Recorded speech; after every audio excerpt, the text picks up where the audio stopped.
মার্কিন গায়িকা ও অভিনেত্রী জেনিফার লোপেজ বরাবরই কাজ পাগল মানুষ হিসেবে পরিচিত, কিন্তু কাজের প্রতি এই অতিরিক্ত ভালোবাসাই যে তার জন্য বড় বিপদ ডেকে এনেছিল তা হয়তো অনেকেরই অজানা।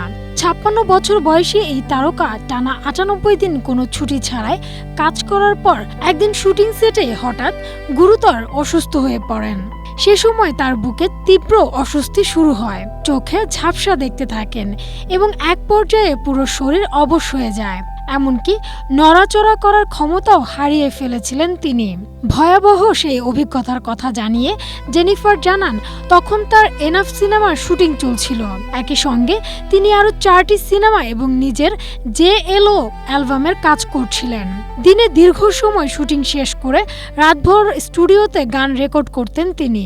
এমনকি সাপ্তাহিক ছুটির দিনগুলোতেও চলত মিউজিক ভিডিওর শুটিং।